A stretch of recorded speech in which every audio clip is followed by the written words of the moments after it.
The original Back to the Future movie was a huge milestone in cinematic history, being one of the first movies to inspire the modern blockbuster with its layers of wit wrapped around unadulterated fun without restraints. So much so that the power of cold hard cash was able to persuade the creators to create two sequels, and those movies were successful enough for Universal Pictures to want a fourth movie. But the creators put their foot down and said no. The story ends here. How lame, right? Well, some heartfelt fans over at Telltale Games were able to get the rights to make a video game, and crafted their own love letter taking place after the third movie, essentially making Back to the Future 4. And what a sequel they made. I did it for fun. You ruined my life for fun? Yeah, that's how I get my kicks. You bastard! And all that time you spent building up my dreams telling me I was gonna be a great scientist! What a laugh. Dreams are only for people with guts enough to follow them. I'm sick of people telling me what I can and can't do. I realized that it wasn't Edna that made my life miserable. It was science. The game begins with a fateful recreation of the original Back to the Future movie, with Doc showing off his time-busting DeLorean with cute little Einie in it.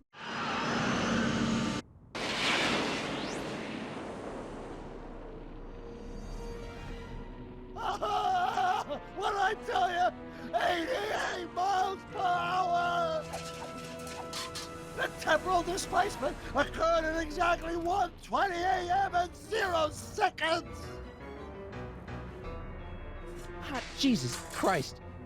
Jesus Christ, Doc. You disintegrated Einstein. But there's something a little bit different this time.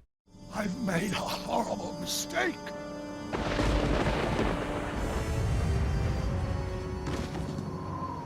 Doc! No! I'm sorry, Marty. Doc, come back!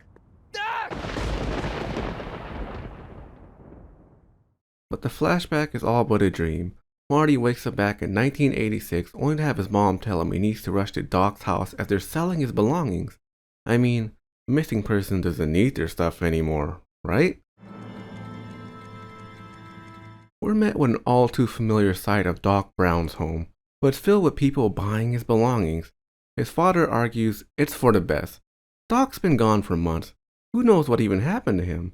Marty's pleas fall on deaf ears when suddenly he sees Doc's notebook in a tiny diorama of the clock tower. But uh-oh. There's Biff, eyeing Marty's prize, taking it for himself. No matter how dumb Biff may be, if Marty wants it, it must be valuable. With heavy panic in his heart, Marty's guitar has a price on it at this sale. He fusses for his guitar back as he dials up the volume of the amp, plugs in his guitar, and Biff graciously steals his guitar to show him how a real rock star jams.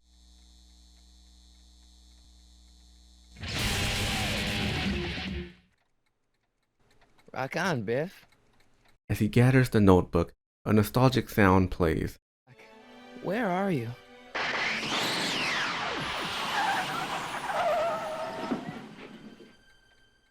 The DeLorean's all beat up. Won't you look at that? It's Einie, but there's no sign of Doc, just a strange woman's shoe. But there is an audio tape. It's Doc's voice, explaining a backup plan to send a DeLorean back if he ever runs into trouble. Doc needs our help, but there are no hints to where he's at. The last time departed light is all banged up, so Marty gives the shoe to Einie as he leads you to the woman in question. It's a grouchy old woman screaming at them from the second floor. Hooligans! Get along now! Scat! The crazy lady is Edna Strickland, as she huffs and puffs at her poor Marty. He shows her the shoe, letting him in to return it, but only if the crazy mutt is nowhere near her. Dogs are her mortal enemy here. She says she lost it ages ago, bitter at the fact that he probably wants a reward for returning her shoe. She used to be a reporter in her day, but she refuses to let Marty touch her meticulously organized papers. Marty questions her on when she lost her shoe, but her memory escapes her for a bit until she remembers a dog attacked her and stole it the day a speakeasy burned down. After the speakeasy burned down, it was replaced with a video store not too far from where they are now. Marty uses her binoculars to get a good look at the video arcade, seeing a sign for the year it was built, but no date. Don't look at me. I'm far too old for you. so he fakes her tea boiling so he can ransack her hoard of newspapers. Carl Sagan. It's Doc. Killed by a mob. What's the date? June 14th, 1931. Jeez, I gotta rescue him. You've gotten my history out of order. Help! Police! I'm being attacked by hooligans! Marty's dad is curious about his weird getup just as he tries to hop into the DeLorean. He doesn't believe a word that's coming out of Marty's mouth as he's panicked with every breath, but he lets him know. Sometimes you gotta go out on a limb for the ones you love, right? Wish my dad had understood that. With his preparations complete, Marty takes the DeLorean back with Einie to June 13th, 1931.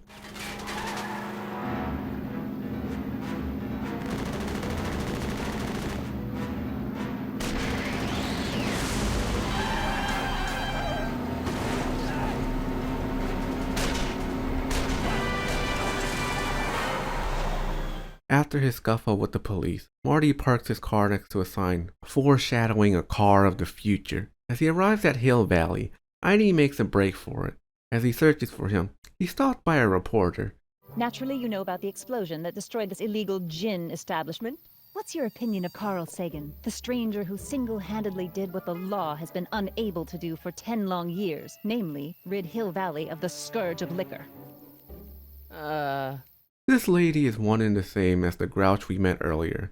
It's young Edna Strickland. As his revelation becomes clear, Einie goes ballistic over her. As things settle down, you make your way to the soup kitchen. Out of the blue, someone who looks eerily similar to Biff Tannen arrives in a purple suit. He's yelling at some square with no backbone to stand his ground. That's Mr. Tannen to you, Artie. What are you doing out here? It's no other than your dad's dad, Grandpa Artie. You overhear that the vicious-looking Tannen could be in serious legal trouble as he threatens Artie to not get him caught. Once the coast is clear, Marty runs into Carl Sagan at the police station window. Doc! Marty! Doc lets us know he doesn't need to come and save him. They lack the evidence to keep him behind bars for too much longer, but the newspaper Marty brought with him says otherwise. Yeah, you might want to hold off on that, Doc. Great Scott!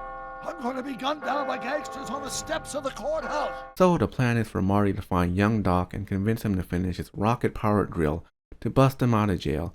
He makes his way back to the soup kitchen to phone the young Doc, Emmett Brown. He isn't home, but the person tells you he has a job at the courthouse. Don't touch those! These are very sensitive legal documents. Nobody is supposed to handle them but sworn officers of the court. Judge Brown says so. He's out and about running errands as he's yapping to himself. As you pick up a conversation with the young Emmett Brown, he tells you he has no interest in science. His father would never approve. He's supposed to foster an aptitude to work in law. So Marty grabs his trusty tape recorder and stalks the distracted young lad to catch his ramble of science in the act. He brings the recording to the older Doc and gets him to solve his dilemma. Once he hints to the young Emmett the solution to his question, he earns his trust. But who is this man who can seem to read his mind? Little Emmett concludes it can be no other than someone from the patent office, here to review his project. But he can't work on his rocket-powered drill by the end of the day. He has work to do for his dad, so Marty takes over his obligations to free up his schedule. What is his job today, you might ask? It's sub-pianoing. I'm not good at saying that word. Sub-pianoing Marty's grandpa. Before he can do that, It's Kid Tannen. as Marty approaches Kid, he's threatened to shine his shoes or perish. As he subtly interrogates him on how he can find Arthur McFly, he realizes Kid won't budge on a single bit of information. So, Hey, kid! Yeah? What the hell is that? Hey!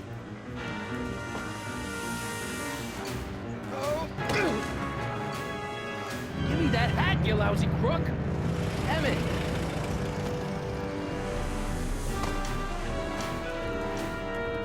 Emmett! Einie uses his super sensitive nose to sniff out Arthur from his hat's scent. But Arthur won't budge to talking. The boss won't let him leave his spot, so it's off to confront Kid. What do you think you're doing up there, you scrawny little runt? Get down here right now! Just the recording he needs to get Arthur out of his home and acknowledge his subpoena. Emmett said he needed alcohol to power his rocket, so you end up in Kid's soup kitchen trying to find any booze you can squeeze. Sadly, Edna has come up with your stash and Marty convinces her to bring her soup to the Stay Sober Society to enjoy at the illustrious Brown home. Back at Emmett's house, the two of them begin to finalize the rocket drill, but he's summoned by his enraged father. He's furious with the uninvited drunkards. When he's arguing with his father, he will enunciate certain words to hint at you with what ingredients to use for the formula. Why won't you release me from your unattainable expectations? Is it my fault if I don't get a spark out of laws and statutes? Pressuring me to be something I'm not.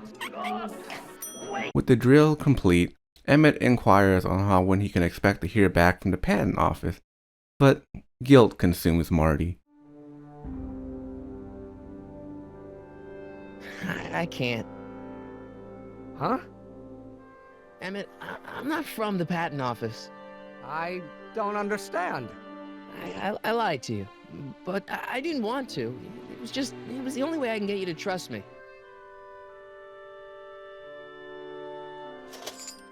You're gonna be a great inventor. Marty rushes over to the police station to drill Doc out of prison, but to his surprise, there's nobody there. His drill explodes and Edna tells him he's been moved to another facility. He uses the broken pieces to salvage a rocket bike to rush to Doc's rescue. At least the rocket part came out of this in one piece. Alright, I'm coming, Doc.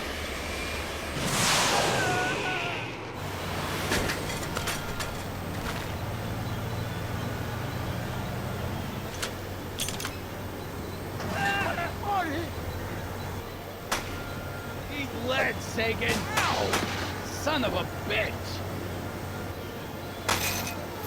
Oh! The throttle! Oh!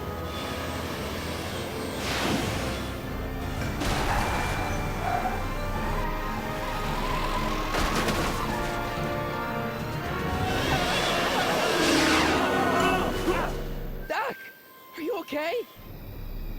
No, but I think you've got bigger problems right now. Great Scott!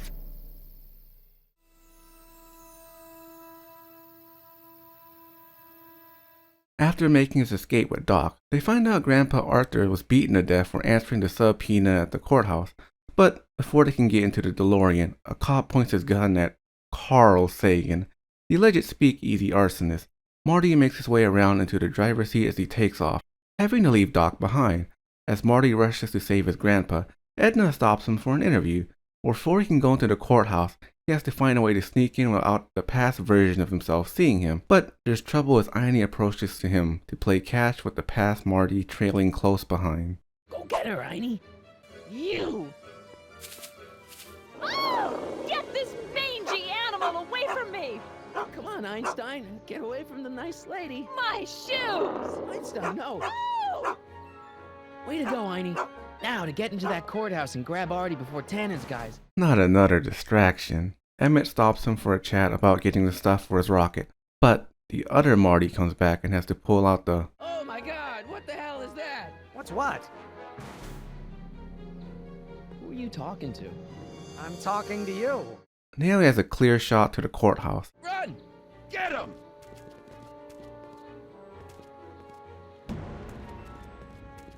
Not as easy as he'd hoped. Following their trail, he sneaks in behind the soup kitchen. That was your first mistake. Thinking. Look at me. Do you ever catch me thinking? Huh? He finds himself in the middle of three of Kid's goons with Grandpa Artie being interrogated. Zane is an artist, but he puts his brush a little too close to his nose, so chloroform into his bottle of ink it is. There's a switch under the table, transforming their whole base to something inconspicuous. Once he blows out the fuse to the lights, he's left all alone to grab a bottle and smash it against one of the goons. He hastily takes Artie out of there before the other goon can return. Perfect timing. Meeting back up with Doc, they convince Artie to meet and hook up with Grandma Sylvia, a woman he doesn't even know yet. Why? Well, they shake it off as some undercover operation for Uncle Sam. As they return to the future, something strangely insecure fills the air. Doc goes out to run an errand as Marty can't enter his own home. His father is screaming at him, being an imposter. Marty was excommunicated ages ago. His parents scream at him to go away until he fesses up on something only they would know. Marty! Oh my God, Dad! What happened to you? What do you think happened, butthead? Biff! As Biff and his gang attack, Marty uses the opportunity to ask them what happened. His dad's been in a wheelchair since before he was born. Marty made a deal with the Tannins to leave town if they promised to leave his dad alone. Apparently, Papa Tannen never went to jail like he was supposed to. Biff, no! Bang! Ha ha!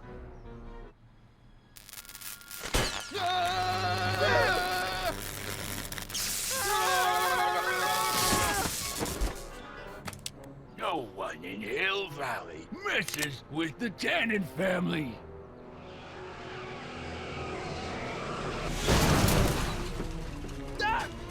Marty, get in! This timeline's been compromised! No kidding! Back in the past, Doc lets us know Kid was supposed to be betrayed by a singer, Trixie Trotter, and arrested by a rookie cop named Danny Parker, possibly related to his girlfriend, Jennifer Parker. Something must have happened, and that's what we're here to find out, but not without a disguise. Is the mustache really necessary? It's essential! Edna stops the refined gentleman to confront him about listening to her song. You should care, but her song is interrupted by a crashing Emmett. As soon as he makes it inside, he's blasted by Trixie singing I Don't Care. Officer Parker pushes him aside, needing nothing more than a drink to air his troubles out. The cool part about all of this is that you gotta go up and change the song to manipulate Officer Parker's emotions so he can open up to you about his difficulties. He was chasing one of the Tannins' goons when some sort of crazy car popped out of nothing and ran him off the road. Popped up out of nowhere and ran my car off the road. No. He lost track of a witness and lost Carl Sagan. Not only that, but When not one, but two of those godforsaken space cars showed up and whisked him away. with such a crazy story, he was demoted and sent to see a shrink, losing his girl, Jennifer's grandma, in the process. But he mentions having dirt that could get him lots of women. So who needs her? Well, Marty does if he wants his girlfriend to continue to exist. After a few more drinks and a revealing song, Officer Parker admits he's been working with Tannen, turning a blind eye to his escapades, until he looks at a suspicious wall, possibly the people Kid has taken out. Guilt overcomes him as he admits to being a corrupt cop who could never be loved. Once Marty tries to leave, Kid stops him from leaving, but his goons try to let him know he might be with a different gang. Be careful. I've got a little something here that might convince you. Don't even blink. It's not a real gun. It's not a real gun, I swear. It's a gift from Don Valenti. See? To your family from mine, in gratitude for your continued service, J.J. Valenti. Back outside, Marty goes back to try and get a copy of Edna's song. You should care. Just what he needs to get Officer Parker to start to care. He swaps it out with I don't care, giving him the motivation to be a good cop again and the right guy for Betty. Alright, now to get Trixie to reveal some dirt to get Tannen arrested. Hey, Toots, any chance you could sing that can number? The guys really love the way it shows off your, assets. Whatever you say, kid. She needs help to not get in trouble for leaving and get Kid behind bars. She needs Artie to help her get out. He's a regular Renaissance man. Renaissance. Artie leads you to Arthur at the movie so Marty can convince him to meet up with Trixie to help her get to safety. Marty gets him to meet in the alley, but all the patrons stop him from seeing what's up. What do you know about this? Nothing. This sounds bad. What just happened? Trixie walks back in, upset with Kid trailing close behind her. He finds a pool of blood outside where he left Arthur. You missed a hell of a party, buddy. Kid, well, what happened? Oh, you're gonna love this. So, I'm hanging out in the club when all of a sudden I get an urge to drain the lizard, right?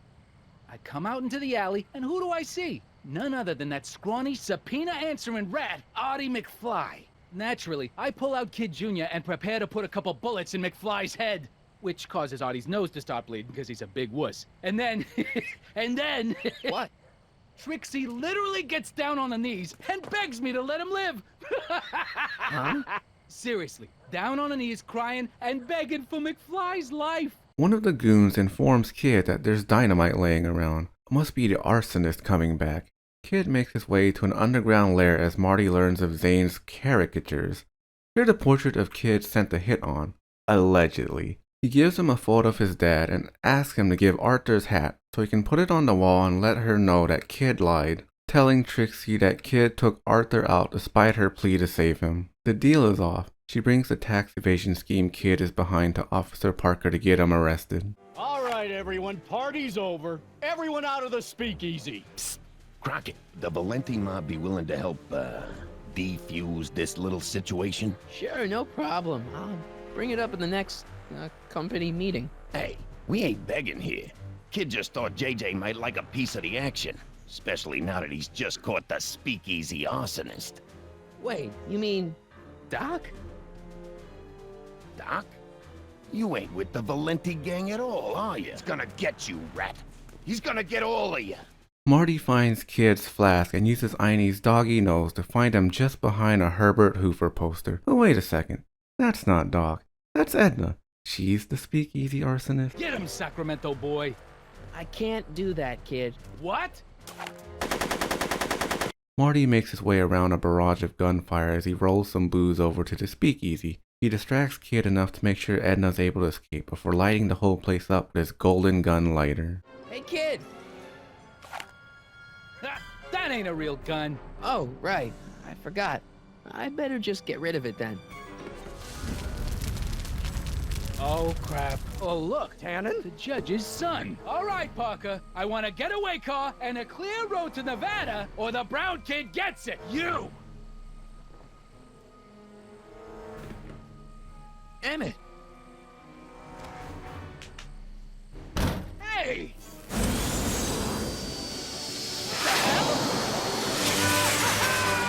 I believe I owe you an apology, Mr. Brown. You're willing to listen. I might have a few suggestions.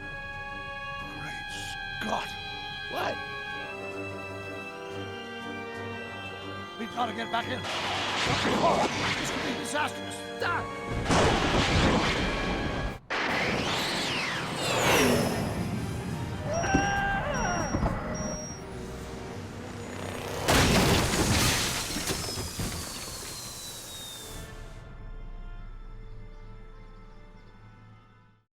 Marty's in big trouble now. The DeLorean is stuck in a sign. And is that Doc?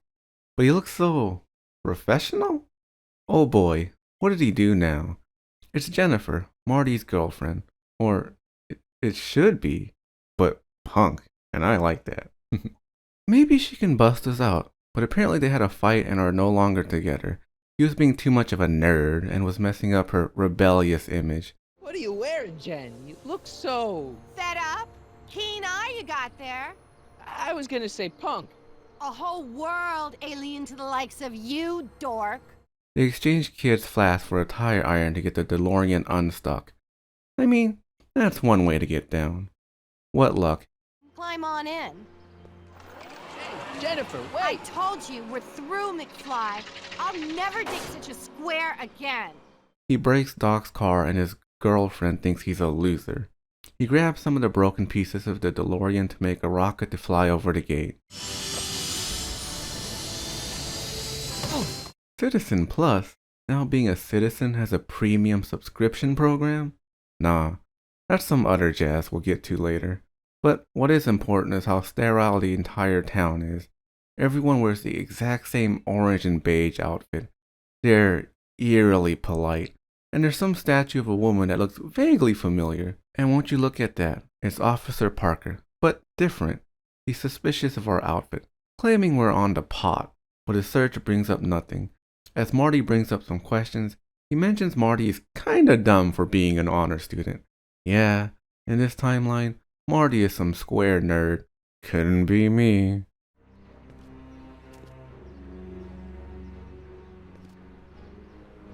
Biff? Doc? Huh? What's Biff doing collaborating with Doc? Apparently Citizen Plus is a program where Juvenile citizens are reformed to become stand-up citizens. So stand-up that Biff starts to feel ill as soon as he even thinks about causing distress. Jennifer walks on by as Mom interrupts you. She mentions your father and her are having trouble since she doesn't follow her schedule and her father thinks she's becoming a delinquent. No, it's that time of the month for me again. For my civic duty. I'll be polishing the statue all day. You go to drop off your mom's timesheet as you discover, Don't worry, nobody can see us here. He's a peeping Tom. apparently all these cameras are him snitching to Citizen Brown. He confronts his pops about giving Mom some space. Being so clingy and insecure can't be healthy. Pop argues it's for her own good. He believes she's been drinking under the table and he will not have it. As Marty tries to leave, a secret floppy disk falls from the table that his father is trying to hide. It's video evidence that the citizens are unhappy, but he wants Citizen Brown to believe all this structure and surveillance is good for them, so he's trying to hide the evidence of their bemoaning. Citizen Brown can kiss my hairy. Well, you get the idea. As Marty goes back to town, he sees Jen making out with some guy named Leech. Oh, he's a leech alright. But Jen is a single lady again, and this is none of his business. As the conversation ends, he lets you in on some new free samples, but it's too terrible to finish. It has an adverse effect of summoning this timeline's Aini, so he grabs some of the free samples and runs over to get Aini to trust him. Aini spots Edna and goes a little crazy. Officer Parker, subdue that beast at once! Einstein, sit! There's a demerit. 2 more and who knows where he'll be sent. He finds his mom trying to hide her alcohol away from the cameras to drink in peace, so Marty hits the statue to hide from his dad's peeping so he can have a heart-to-heart with her. She's heartbroken and doesn't know what to do with her relationship to his obsessive father. He grabs the flask and has Officer Parker pat him down to find the alcohol. Demerit number 2. You know what else will get him demerit? PDA. That's right. Public displays of affections. You and Leech, Jennifer? Hey, don't badmouth Leech. There's a lot more to him than soup, you know. Like what? For one thing, he wields an axe like nobody's business. And here comes an epic axe battle to win back Jennifer's heart. Shouldn't you be lying in the gutter? I was, but then your mom threw me out. What'd you say about mother? Try not to leave any scars, baby.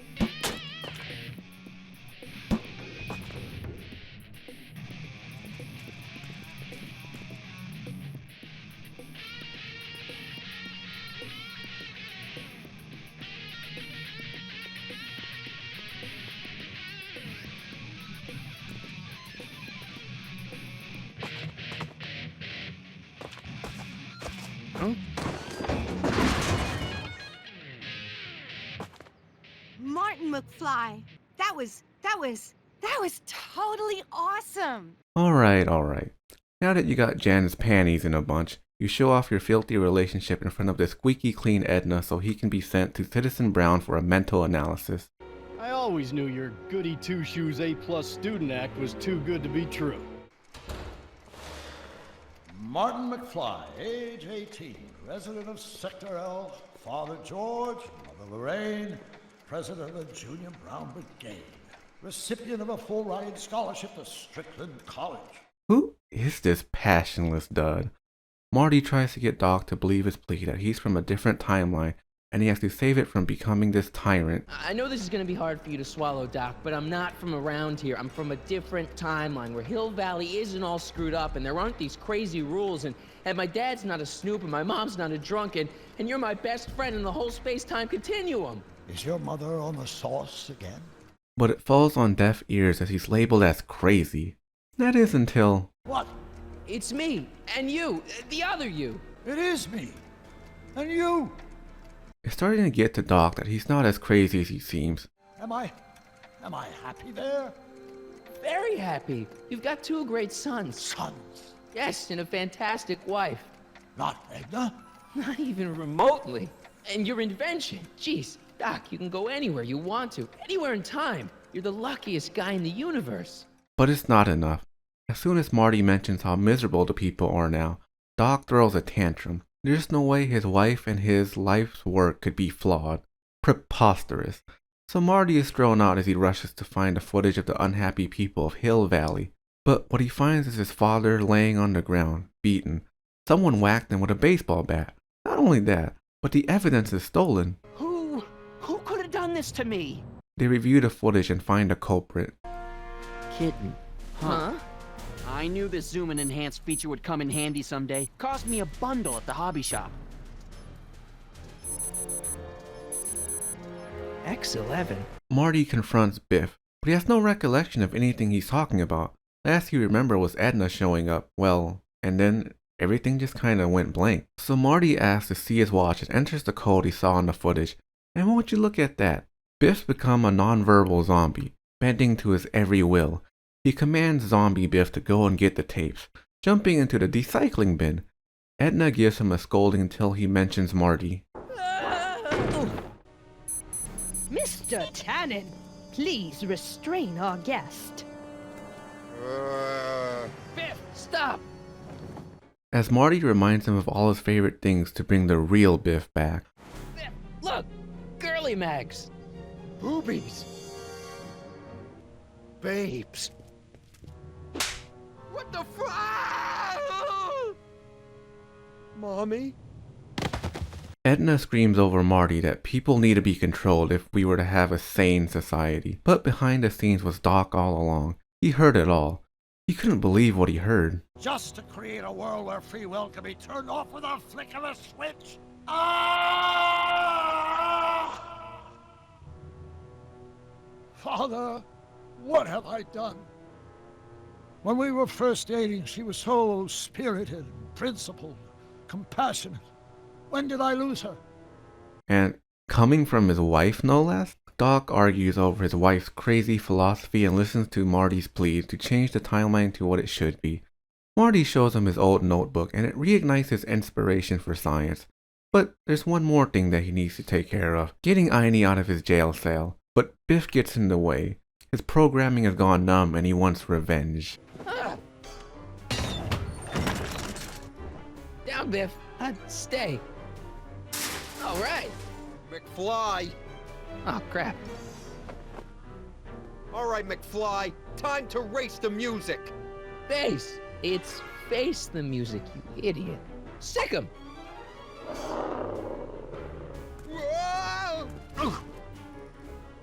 Place your bets. What the?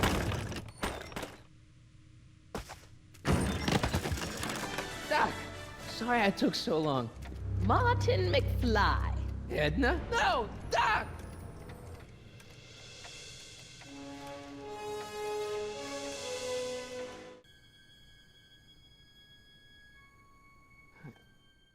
Now that we found out how Edna corrupted Doc's love of science and turned it into a dictatorship, we gotta break Marty out of jail. For once, being a peeping Tom has its perks. Marty's dad is peeping through the security system, and with his help, we're able to talk to Jen. But there's something wrong with her.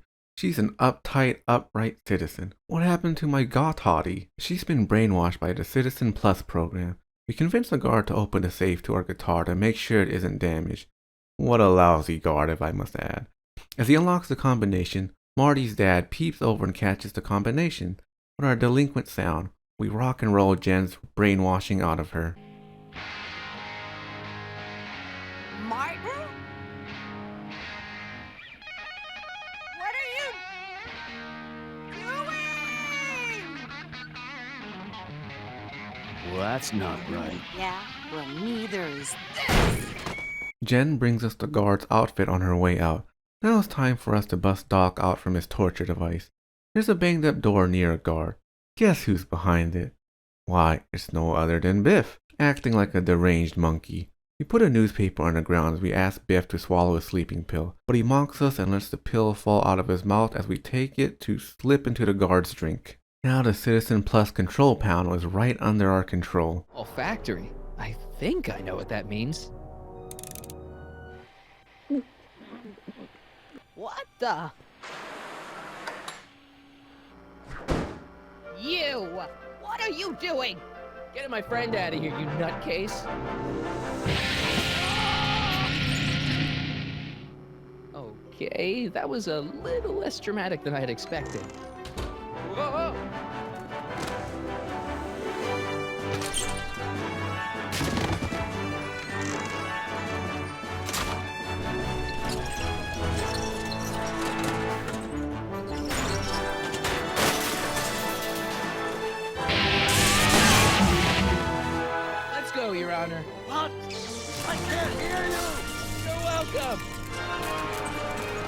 Phew, that was close. As we escape the nasty old trash cans, Doc promises us to try and repair the time machine. Edna confronts us about how Emmett was a loser before she inspired him to greatness. Before I found him, he was a miserable failure who never finished anything. But with me to inspire him, look at what we've built! You think you've inspired Doc? I'll have you know that without you, Emmett Brown is destined to build a time-traveling DeLorean and a flying time train. In my timeline, he married one of the sweetest women of the 19th century. Sweetness. Yeah. Emmett needs discipline to stay focused. He's so easily distracted. Mark, how long have you been waiting for me? A couple of minutes, maybe? That's curious. I set the repaired time circuits to arrive only a couple of seconds after I left. Oh, well, I'm sure there's no need for concern. It's probably just a minor miscalibration on the time circuits. His time travel was a little off. I'm sure that won't come back to bite us in the bum in the future, right? Alright, now to convince young Emmett to go and see Frankenstein so he could be inspired to a life of science. Since Marty left after Kid's arrest, Edna started making moves on Emmett. His mind is now occupied with her instead of seeing movies or indulging in his curiosities for science. Edna convinced him to create a machine that lets him analyze people's morality. Not that morality tends to have a ton of biases or something, you know. And it isn't specifically tuned to what Edna believes is right. Marty wants to go back further in time to stop their first date, but the time machine's inconsistency is far too unreliable. Marty tries to solve the problem in the here and now as Doc focuses on fixing the time machine. This leads us to the Science Expo where Edna is being a Karen. Spell it Brown. It's not exactly an obscure name. I mean, who would have guessed? Alright. This entire conversation is derailed as Edna swoons over how much she loves Emmett. So, how do we get her to leave our young playboy alone? We get Trixie Trotter to pretend to be an ex-lover to get her jealous. Sadly, Trixie doesn't want to be a devious woman. She's too much of a sincere straight edge for these sort of tricks. So we fill Edna in how a gal like Trixie is Queen of the festival. Techne, the muse of progress. They didn't. Well, they said this expo would give Hill Valley a reputation. I didn't realize this is what they meant. What have you got against Trixie? It's the idea of it. Allowing our city to be represented by a woman like that. We find Cue Ball in the back and convince him to give us some dirt on Trixie so Edna can Karen her way into the expo.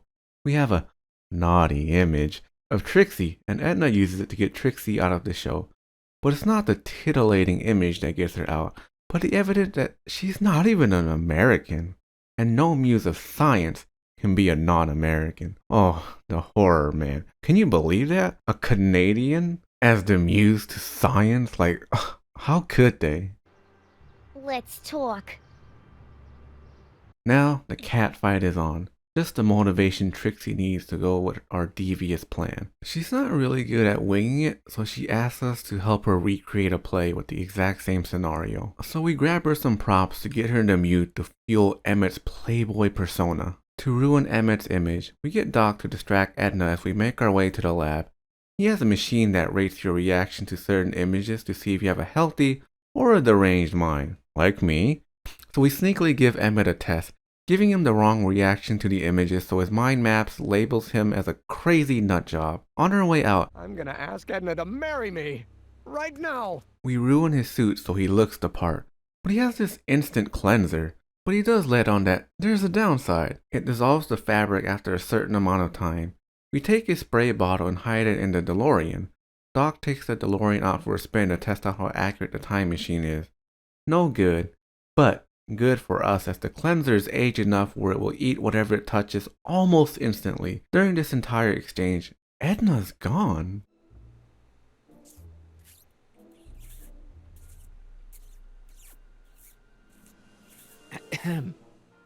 Oh my! Before we selflessly ruin this timeline to save our own, Doc begins to have cold feet. In the timeline you're from... The right timeline? Yes. I've got a wife, a great wife, Clara, and kids, and a dog, and a bitchin' time train, and Edna? How does her story turn out? How does she end up? oh, well, Edna ends up... To be honest, she ends up kinda sad. Sad? Doc? Maybe we could have the best of both worlds. I could be with Edna, but it could be a little bit, you know, more healthy. Can you hear yourself? Do you know what you're saying? I don't believe this! No. I'm sorry, Doc. I can't go along with what you're saying. You don't belong with Edna. So you're determined to break us up, in spite of my stated wishes. Basically, yeah. Then there's nothing left to say. Where are you going? Why should it matter to you? Aren't you planning on overriding me? There's our Doc, as compassionate as ever. Is saving the future worth ruining the life of the woman he's fallen in love with? Doc dries off to clear his head as we give the age formula to Emmett to clean off his stains. I've been holding it inside for weeks now, and I've simply got to get it off my chest. Oh. Uh-oh. My grandfather's suit! My formula. Oh. Don't look. Turn your head. I'll be right back, and we can try this all over again. Emmett Lathrop Brown! Huh? Trixie Trotter, how do you know this woman? I don't. I mean, I listened to some of her records, and I may have taken a picture or two of her, but I... Go on. Deny to the world that you know me. Perhaps it is true, but I know you all too well. What is going on here? You rich boys are all alike. You think material possessions can compensate for a broken heart. Well, you can take back your furs and take back this gaudy diamond, Ouch! too. I don't need your expensive presents. I need you. And more importantly, little Emmett Jr. needs you. Well, Edna, don't Edna me. Apparently you are not the man I took you for. But I am, see? The mental alignment meter proves it. I am the man you fell in love with. Let me see that card.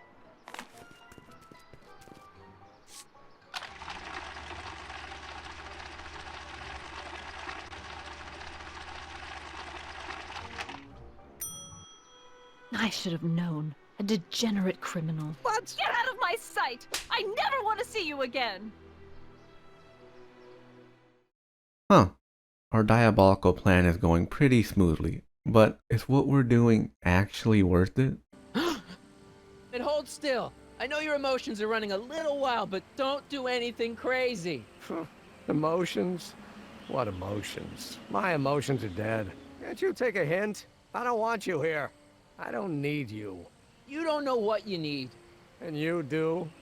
As a matter of fact, yeah. You need... I don't care about anything anymore. And I never will. Don't give me that. You care. You're getting on my nerves, Crockett. At least you would be if I still cared about anything. Me? Care about me, Doc. You? Yeah. You did this to me. Did what? Marty. My name is Marty. Oh, so everything you've told me's been a lie. More or less. Why? Why did you ruin my life? I did it for fun. You ruined my life for fun? Yeah, that's how I get my kicks. You bastard. And all that time you spent building up my dreams, telling me I was gonna be a great scientist. What a laugh. Dreams are only for people with guts enough to follow them. You're saying I don't have guts? You? Look at you. What do you know? A person like you? You don't know the first thing about me. I have more dreams in my little finger than you'll ever have. Hey, daydreams don't count. Daydreams? That's what they said to Edison. That's what they said to Einstein. That's what they said to... Dr. Frankenstein? Yeah, and look what they accomplished. I'm sick of people telling me what I can and can't do. First my father, then Edna, now you. Listen to me, good. From now on, I'm living my life my way. I'm taking my own advice and I'm following my own ideas. What's this stupid thing doing on my head? Emmett!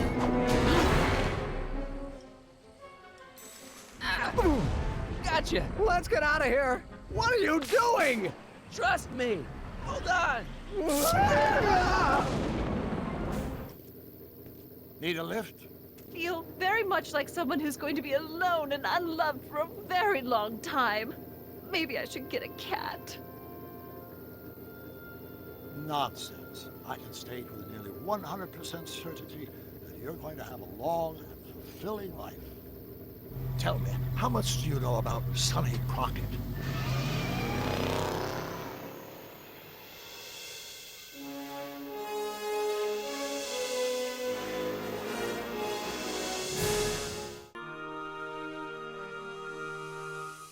We're here at the expo with Doc's machine to display Emmett's love of science to the entire world, loud and proud. Jeez, Doc. Watch out. You almost ran me over. Sorry about that, Martin. This vehicle is sometimes difficult to control. I don't know. That didn't look like no accident. Looked like a threat to me. I'm fine. Thank you for asking. Doc? I realized that it wasn't Edna that made my life miserable. Doc? It was science. Doc. He's become our enemy. To Marty. To even his other timeline self. We break free and run after Emmett's device.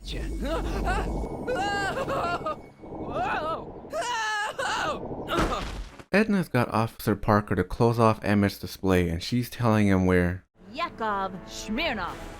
Really? The audacity of this.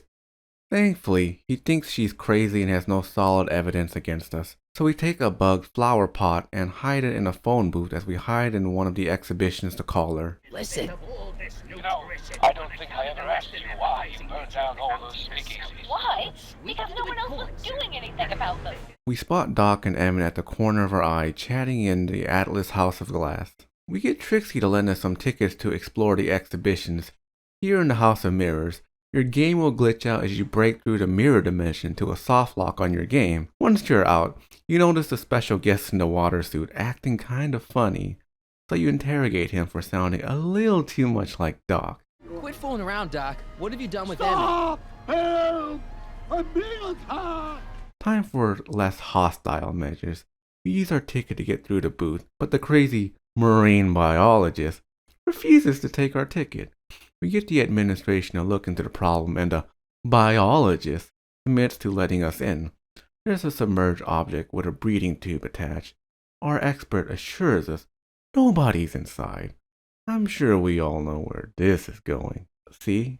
Violence is the question, and the devious answer is always yes.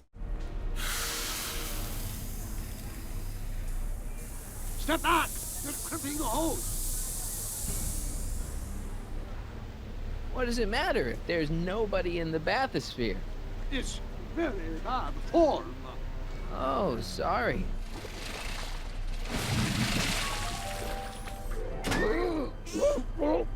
Let's get you out of there. Hey, you! Okay, all should be good for Emmett to wow the world, right? Objection, Your Honor! I hereby demand that the scientific demonstration of one Emmett Lathrop Brown be terminated and forfeit by reason of insanity! Oh no, it's Emmett's controlling father. We have to convince the two to talk it out and support one another. Those are traits that lead to trouble. He gets them from his mother. I mean, isn't Emmett entitled to make a few mistakes? Maybe things were different when you were a kid, but nowadays you gotta take chances. What do you know about taking chances? Try moving to a strange country where you don't speak the language with only $2 to your name. How'd your dad feel about it at the time? Papa? He was fit to be tied. He called me a disobedient little... If any son of mine is going to make of himself a public disaster, I insist on being there to support him. Bob.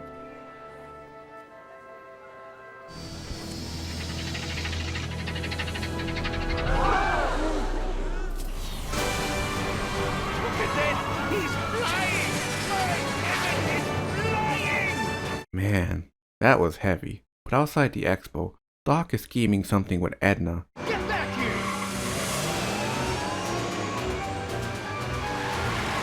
Thought thought I could change her. Things could be different. Marty!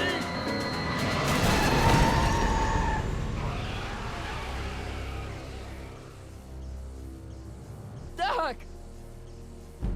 Say something. Doc's gone. We have to fix this. Doc?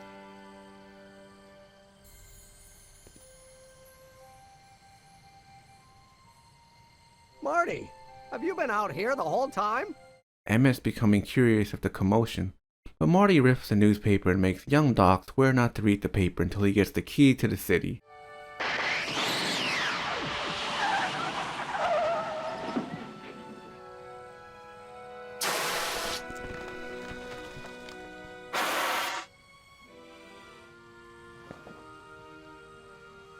Everything looks good on the surface, but Great-Grandpa Willie tells them Artie is marrying the wrong kind of lady. She's not even an American. Marty panics as he's worried about disappearing if his grandpa marries the wrong woman. Whatever the problem is, I'm sure we can undo it with the help of... Car! How the hell did she get back here? She? You? You're not Edna. What's going on here? Is this some plot to put me in the nut house? No, it's all very simple, Danny. Oh, I'm sure it is. Tell me, did I or did I not just chase Edna Strickland off in this car? Not this exact car, but a car just like it. A car with a nasty habit of disappearing into thin air? Well... Wait, Edna Strickland just disappeared in the DeLorean? This is bad. Real bad. Great-Grandpa Willie's making one of his drives as he bumps into us. Tells us to be careful of Crazy Mary, who's not too far from here. Dear God. At Scary Mary's home, there's pieces of a destroyed DeLorean scattered around the place. And just who is this Scary Mary? Step away from the cabin! I don't talk to hooligans! It's Edna. But she's lost it? The dementia set in from some sort of trauma she's been through. We bustle about and try to jog her memories. Yakov Smirnov? That's a foolish name, and I make it a rule not to talk to strangers with foolish names. You interviewed me once, back when you were young. Listen, Sonny, I'm an easygoing woman, but I got a few rules I live by. And rule number 1 is, I never, ever talk about the past! I brought you... him. Him? Who him? Him who? Look hard. Don't tell me you don't recognize your own boyfriend. My boyfriend? An intelligent boy like you wouldn't be one to throw away true love all because of a silly quarrel. Schnookums. Schnookums. You know, I don't think I ever asked you why you burned down all those speakeasies. Why? Because no one else was doing anything about them. No! Turn it off, you imbecile! If Parker hears that, he'll... Officer, I can explain. It was a trick. I was framed. Oh, he's after me! Ha! He'll never catch me in this souped-up car of the future. Curses! I can't shake him. Well, no use in holding back now. Let's see what this baby can do. Here they come! The lights! I'm being transported. Where? Back! It looks a bit like Grandfather now. They haven't yet fallen prey to the vices of booze and debauchery. They are still in a state of innocence. He's a newcomer to Hill Valley. Beauregard. Beauregard... Tannen. Yes! And now his plan becomes clear. He's bought a plot of land in town. He's going to put up a saloon in Hill Valley. Oh, he can't do that! The devil's handiwork consumed by the fires of righteousness! Burn, you sucker! Burn! Hill Valley destroyed by fire. Started approximately 2 a.m., July 17th, 1876. Of course, I'm not the real criminal in this story. Am I, Mr. Sagan? I hereby sentence you two criminals to... You! Now, it's time to fix the timeline once and for all.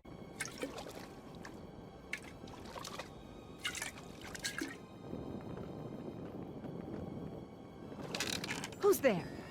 Edna, stop. It's just me. Mr. Sagan, what are you doing here? I was gonna ask you the same question, Miss Pickford. Got any last words? I'll see you in hell, Tannen. You first, lady. What the frog? Who the hell are you? I'm the diversion, butthead.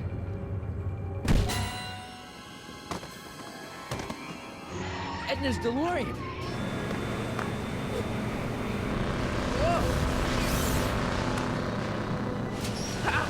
Nicely done. Now, aim the thing toward the receiving dish. That's it. Get out of there, Marty.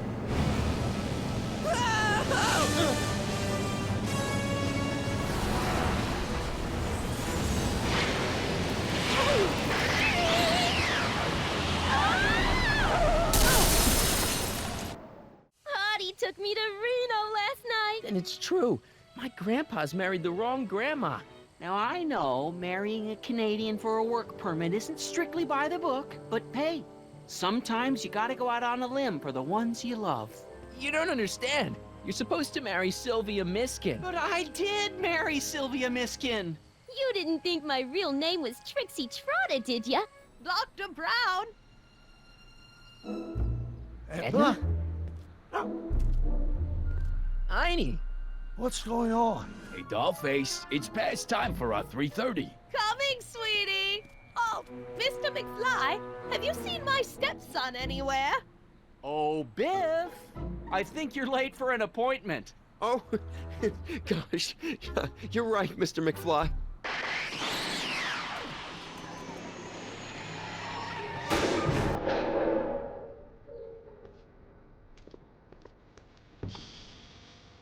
Doc! Marty, what are you doing here? You gotta come with me. Back to the future. Marty, you can't be here. If your younger self sees you, the consequences could be catastrophic. My younger self? Oh, right. Bring him along too. This concerns all of us. What do you mean? Does something happen to us? Do we turn into assholes or something? Nah, we're fine. But our great-great-grandkids? What the hell? Great Scott!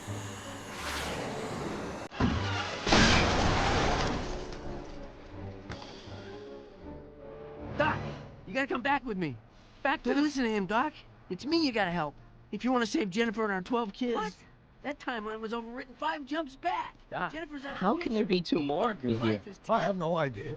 My old rights of space-time continuum should be tearing apart like a cheap dish rack right now. It already is. What my evil twin and I are trying to say is the future is totally jacked up, and you gotta come with me to save it. No, me! So, we meet at last. You've altered my timeline once too often. What's going on, Doc? Well, we do seem to have a conundrum on our hands. Or 3. Yeah, Doc, but which one is the real me? Isn't it obvious, Marty? Come on. Prepare to be erased. Doc, wait! What about the space-time continuum? Yeah, what about my future? And mine? The future can wait. We've got a present to catch up with.